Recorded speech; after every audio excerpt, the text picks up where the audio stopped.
mumkin. TP-Link XX530V Wi-Fi 6 rotorini oldim mana.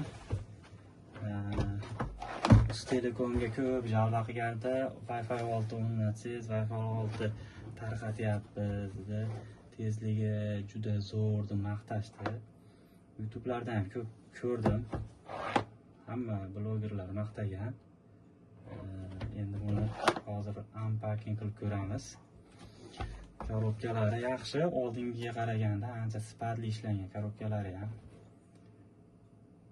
Hamma yoqda ko'rsatgan, rasmida ko'rsatishi bo'yicha 2 etajli uyda ham polni egallab olar ekan, tarqatib beradi deyapti polni. Unpackingni boshlasak. Ochamiz. Xo'sh, ichida zaryadniki bor. Zaryadniki yaxshi, sifatli. Kabellari ham qattiqmi, yaxshi. Bo'ladi. O'rtacha. Xo'sh, bu yerda LAN kabeli bor ekan, LAN kabeli. LAN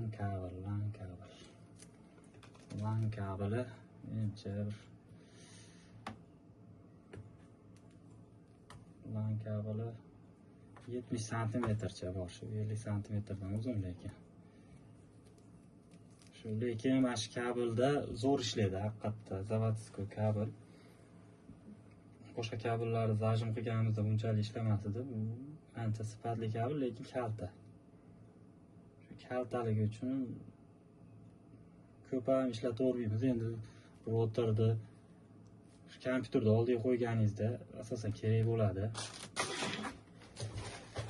Endi bu yerda Wi-Fi routerni o'zi, Wi-Fi router 4 ta shoxlik.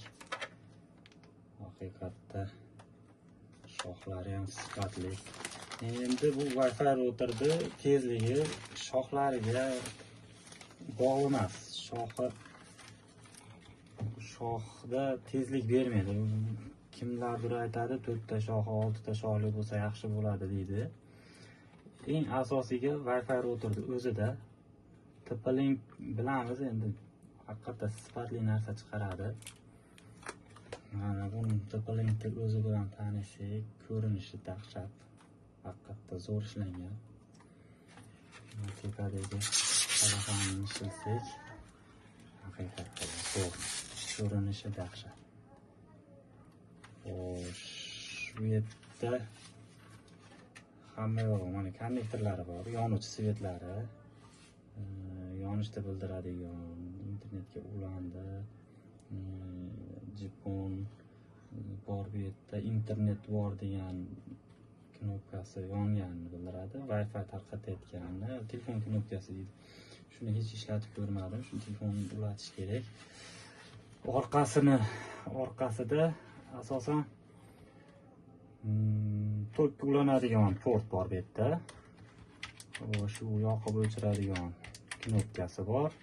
Bu yerda USB port bor, 4 ta LAN port bor. LAN portni menimcha bunda to'ralasi ham 1 gigabitlik bo'lish kerak. To'ralasi ham 1 gigabit berish kerak. Bu yerda setga ulanadigan yoki mana shu telefon ulanadigan port bu. Bu yerda VPS loginsiz, parolsiz ulanadigan knopka. Xullas VPS yozib tursangiz, telefoningizga shunday ulanib ketaveradi Wi-Fi. Bu yerda reset xullas sbros beradigan knopka. Agar Wi-Fi internetingiz login parolni unutib yo'qlar, muammo bo'lib qoladigan bo'lsa, shuni restart berib qaytadan nastroyga qo'yishingiz mumkin. Orqa tomonida bu yerda mana shu yerda shisha tola ulanadigan, bizda hozir jipon interneti bor bizda. Jipon ulanadigan, u ham shisha tola ulanadigan port bor bu yerda. Bu orqasi ham ancha yaxshi sifatli ishlagan. Oldingi Wi-Fi routerlarimizga qaraganda ancha sifatli. Xo'sh, buni bu yoqda oyog'i bor ekan, bunday qilib taqamiz. yaxshi bo'ladi. 10 dan 8 ball bersak bo'ladi. Yaxshi. Endi buni ulab tezligini ham bir video qilib chiqaramiz. Shu bugungi videomiz. Hammaga rahmat, sog' bo'linglar, omon bo'linglar.